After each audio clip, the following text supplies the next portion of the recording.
Hello, I'm Donna Carcacci-Rose. I'm the Executive Director of the Doylestown Historical Society. Welcome to another exciting video in our ongoing video history series.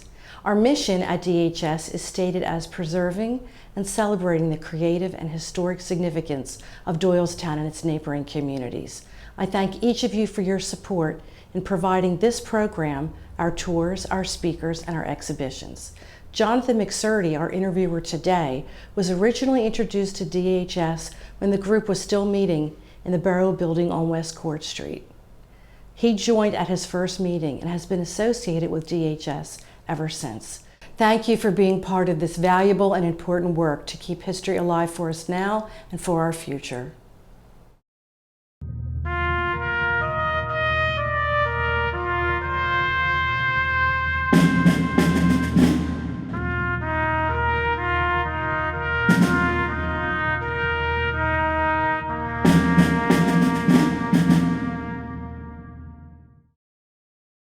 So we'll just start. We're going to talk obviously about your life in Doylestown, your experiences in the Korean War, but I'd like to start with your first experiences, kind of where you were growing up, and you said you were raised in Parma Heights, Ohio. Right. That's where the major portion of my life was. Okay, before high school. And what was kind of life like then? Well, I sort of led an interesting life. I was tall for my age. I looked older than I was. And of course, we were in the Second World War, and there was a shortage of help, and I had many jobs. I worked in a grocery store, I worked in a drugstore, I worked in the movie theater as an usher, and well, that's basically it. The gas station also. You had mentioned that your father was a tailor. He was a tailor. And that he had met your mother as she was managing a household for somebody. Is that correct? That's correct. Yeah, and in so Shaker Heights. And how did they meet? Oh, well, the fellow that that lived there was fairly well off, and he had his suits tailor-made. And my dad was a tailor, and he worked for this little tailor shop, and he happened to go over to where my mother was working. He met my mother, and bingo, he asked my mother to a dance, and away we went. The rest is history. And you had mentioned that your father came over from Germany. From Germany. And that he had served in the German army. He was in the First World War, yeah. In the first, and you think he was on the Eastern Front, is that correct? Well, my dad didn't talk much about it, but he jokingly was telling me, or telling his friend, who was also German, some of his experiences. And one of them was when he went back to get his food, and he came back to the line of where he left. Mm-hmm. It was occupied by Russians. He said I would have been captured had they not been talking, and I realized that it was the Russians. So he said I scattered the hell out of there. I think he came over in 1929. I started college when I was 19 years old. Mm-hmm. That was in 1949. And I went there, and because the majority of the fellows I was with at one time in high school, we all went to college, and we all got scholarships. Now, this college I went to, Baldwin Wallace, didn't offer athletic scholarships. You got a work scholarship, which means you'd have to work for your room and board. So my first 2 years in college, I didn't have much time to work anywhere else other than the summer, because I would work for the college during school year, and then of course summer we had football practice. So I was on the freshman team when I was a freshman, and then I was on the varsity when I was a sophomore. So that didn't give me much time to work, on the side. And so while you were in college, you said that you had joined a fraternity, correct? Yeah. Okay, and some of the people that you met, you mentioned one person was a Joe Valco. Joe Valco, yeah, we called him the Ghost. And why did you call him the Ghost? Well, Joe was a type of individual, he could sneak into where you were without you even knowing about it. He once got into my car, and I was pulling out of the parking lot, and I'm looking through the rearview mirror, and there's Joe staring me in the face. And you had no idea? I had no idea it was in the car. And the college at that time was having a what you might call a Halloween dance. Mm-hmm. And we were eating at the table and had a white tablecloth. And Joe all of a sudden pipes up and he says, "Hey boys, be careful, you're eating on my costume." I was still in the Marine Reserve because I was 19 years old. Mm-hmm. I was still in the Marine Reserves, but then that was a short period of time. Because I was in the Marine Reserves when I was 18 and 19. It was the end of my sophomore year. It was in June when the Korean War broke out. I figured if I go into the service, I mean, eventually they're going to get me. Mm-hmm. You know, because I was in the prime of my life. I was 20 years old then. And I said, they're going to get me, so I'm going to volunteer. And Joe thought the same way, Joe Valco. Right. And we both joined together. The guy that was taking all this information, you get a form. You fill out a form as to what you prefer. Well, I preferred the Air Force, number 1, Navy, number 2, Army, number 3, and Marine, number 4. And he said to me, "How come you selected the Air Force and not the Marines? You were in the Marine Reserve." I said, "Well, that's the reason I did not select the Marine Reserves." When you're in the Marine Reserves, at least the outfit that I was with, they said, if you have a brother that's in the Army, you don't speak to him. Oh. Yeah, so, they were sort of chicken dirt, as you might say. So then you went to, was it Indiantown Gap? Indiantown Gap, yeah. And how long were you there? I was there about 6 months, and that was like, say, June in 1950. And then I was selected to go to non-commissioned officer school, and I would come home for leave. Then I'd go back to Indiantown Gap. And then I was there probably, I would say, about 3 months or a little over almost 3 months.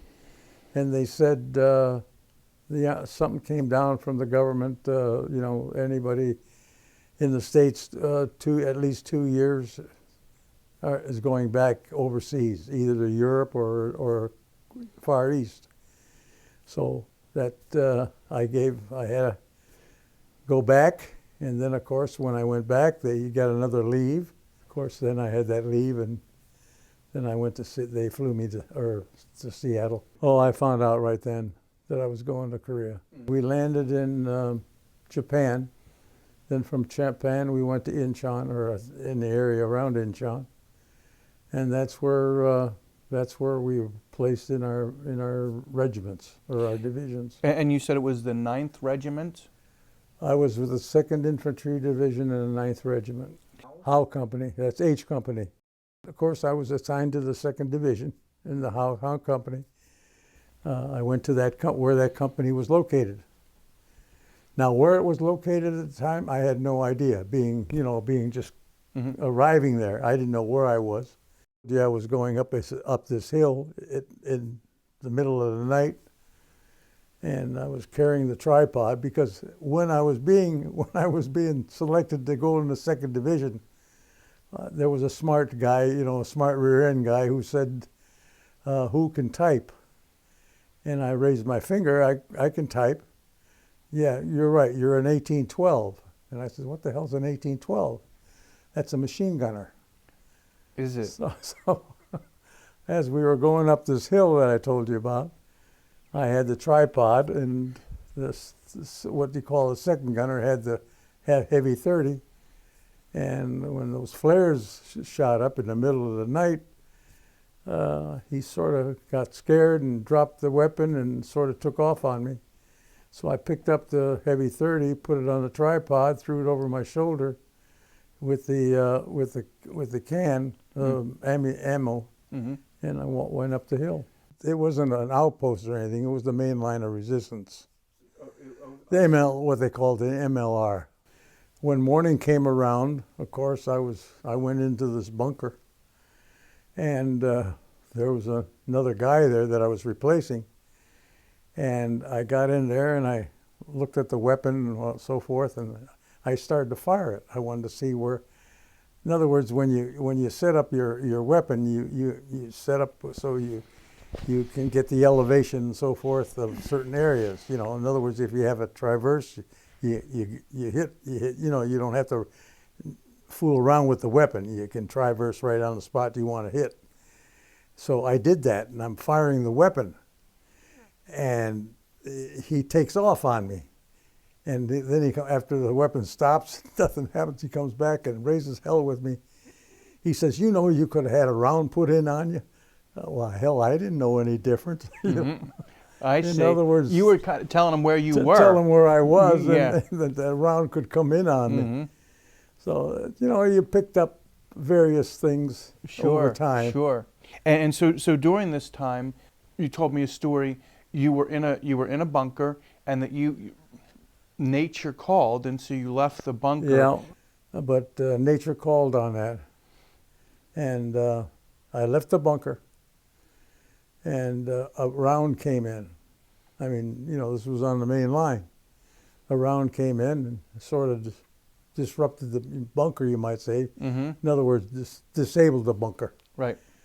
And when I come back, of course, the assistant gunner, he was there, and he was trying to clean stuff up. Okay. But had I been in there, and had he been in there, we may not be here. Understood. And so the fact that nature called, you left the bunker. I left the bunker. And came back, and there was no more bunker. That's right. You had mentioned that you did receive the Bronze Star. I received the Bronze Star, but I have no, as I told you before, I have no idea how I received it. Okay. Now, the only way I can think about how I received it was the captain, when I was on the hill, after we were probed, and like I told you, I caused him to pull back a little bit. He came to me and said, "You're in for a commendation." And he said, anytime I come up, anytime we go up on a hill, you're coming with me. And that's all I know. Okay. And so I never got the medal.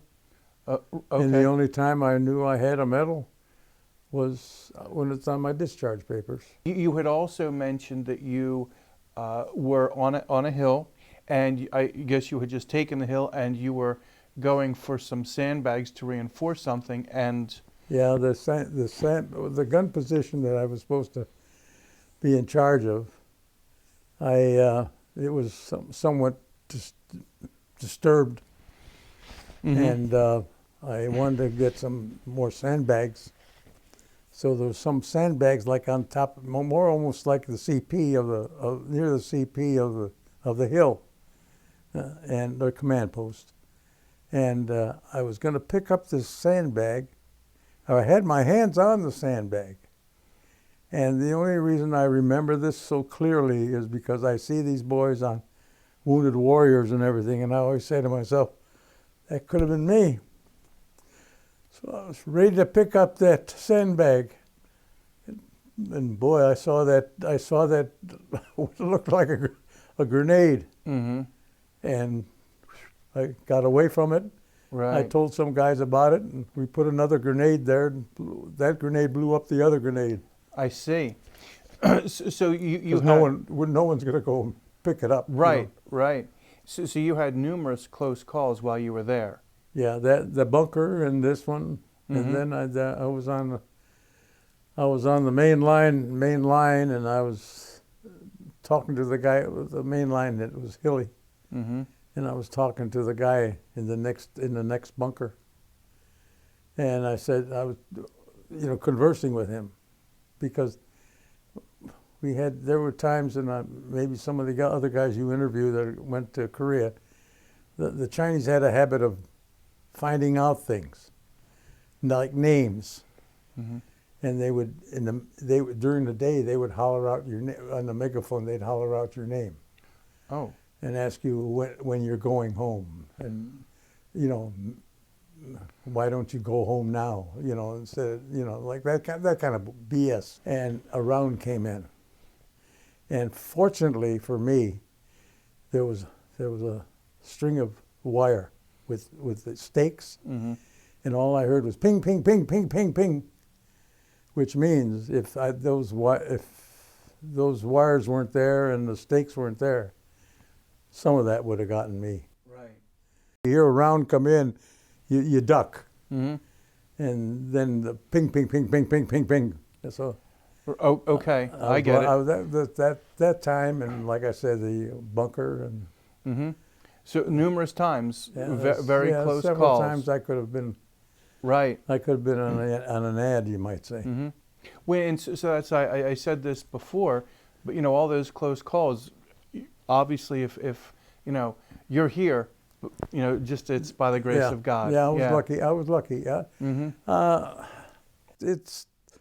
It's hard to say, but you would think a person would be scared to death. But for some reason or other, I had no fear, and I don't know why, but I just didn't have no fear. Maybe I played soldier too long. I don't know, but Okay. I just didn't have any fear. It was. I'm not being braggadocious, Mm-hmm. but I just didn't fear. So you mentioned that was it 1952 that you were, you know, on your way home? Yeah, it was in the latter part of May. I started home. I got home because then we went from Korea to Japan, Mm-hmm. and then from Japan to And Seattle. You came back from Japan this time on a ship, correct? Yeah. Well, I Okay. went both ways on a ship. Oh, did you? Okay. Yes. Okay. And you had mentioned that while you were on the ship, you have an interesting story about a friend. How's that? Well, Joe Valco, who was my fraternity brother, and we both joined the same time. When we joined, I went to Indiantown Gap, and I don't know where the heck he went. I didn't see him for 2 years. Mm-hmm. And I'm at the doorway of the ship. I'm looking out in the ocean, and a guy walks up to me and from behind, and he says, "Hey, buddy, got a cigarette?" And I turn around, and it was Joe Valco, Mm-hmm. the fellow I hadn't seen for 2 years, Right. and the fellow that volunteered with me. Yeah. And then when we got to Seattle, there was like a little backup, and I was in a deuce and a half or a open end truck.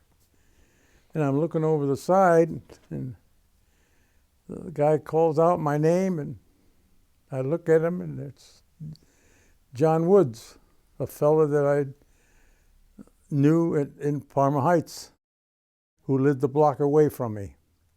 So a childhood friend. So it was a friend, another friend, and I worked for his dad for about a week and a half because his dad needed some help.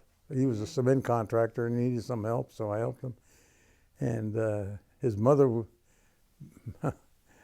I used to go over to his house all the time, and his mother was a good cook, and she made we're talking 1940s. She made this pizza. It's the first pizza I ever ate, Uh-huh. and I burned the roof of my mouth because it was so damn hot.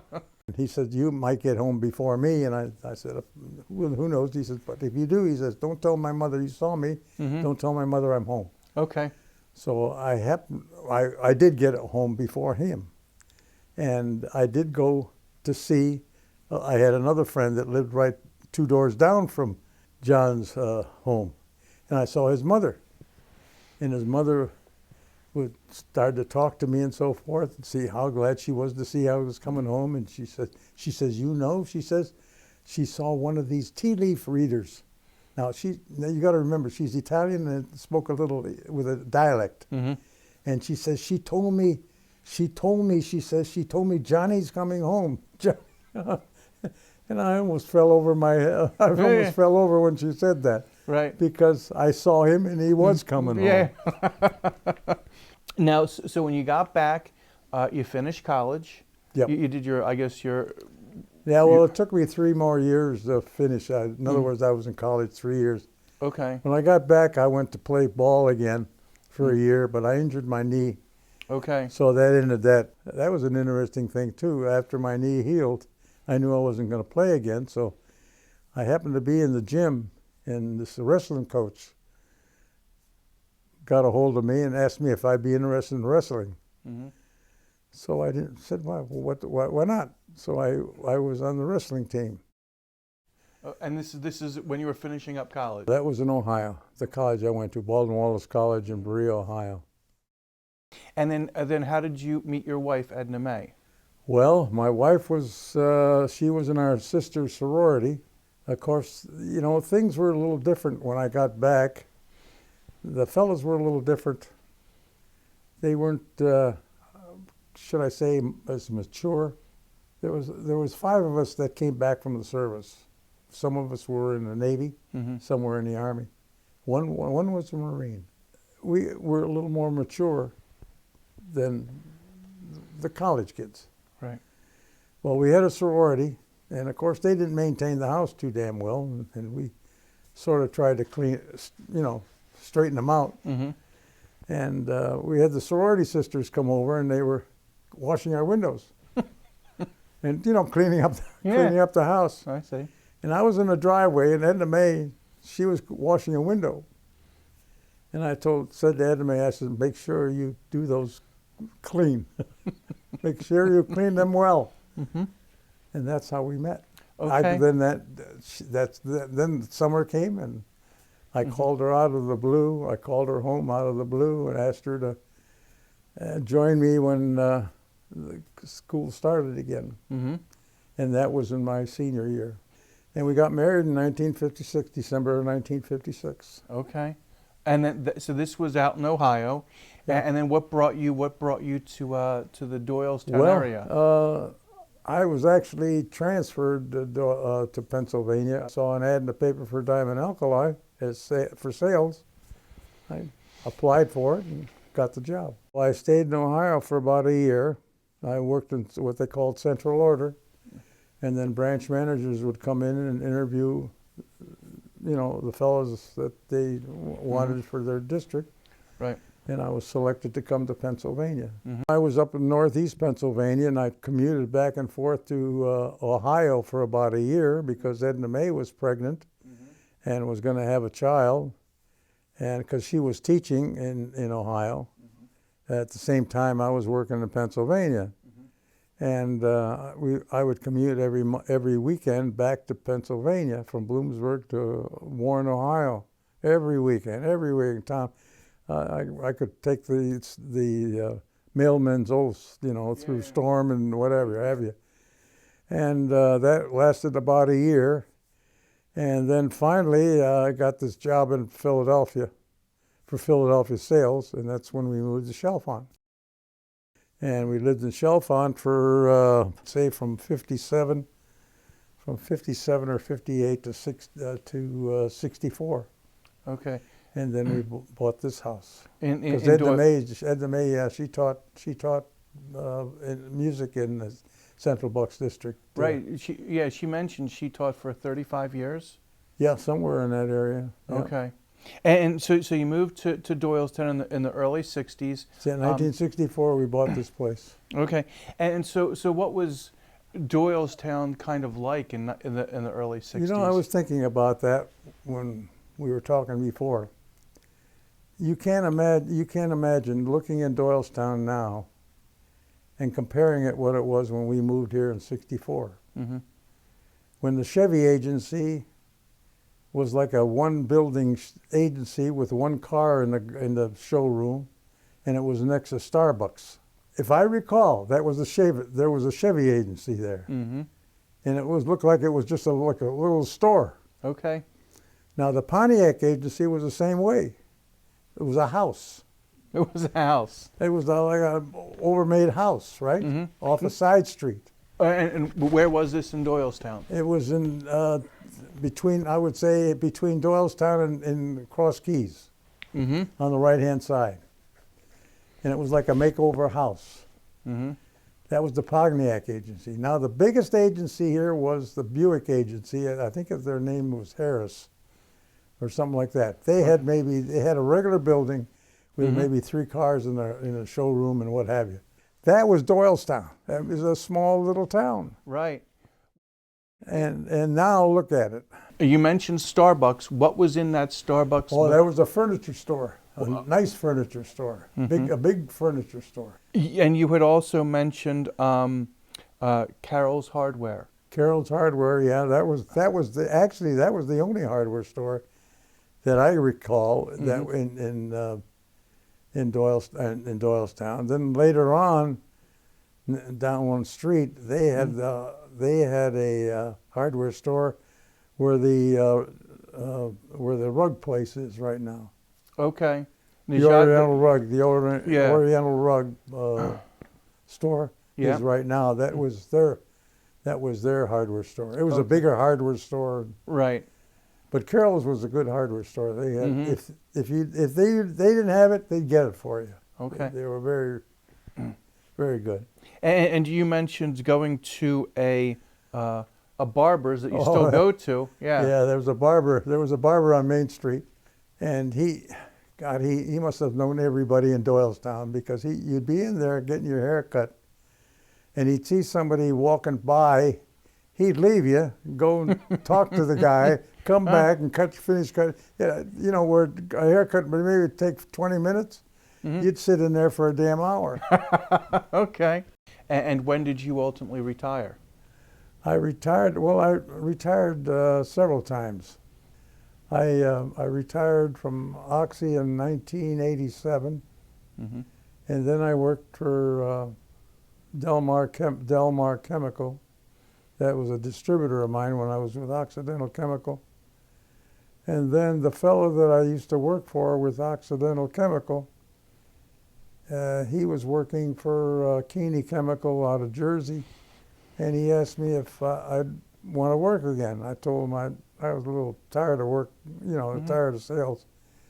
But he says, how about just part-time? So I went and worked for him for part-time. And so then, obviously, Edna May then, after 35 years with she retired. With the school district, she retired. Yeah. Okay. But you've had an interesting career in Doylestown. It was fun living in Doylestown.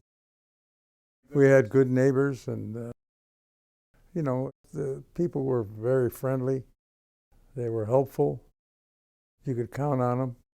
I thought you could anyhow. It wasn't hard to make friends, which is sometimes in some areas unusual. And obviously you served in Korea. You had some experiences there that you remembered. I think I would probably say they were good experiences. Thank you very much. Yeah. Thank you for the time. Thank you for the remembrances. My pleasure. It was my pleasure.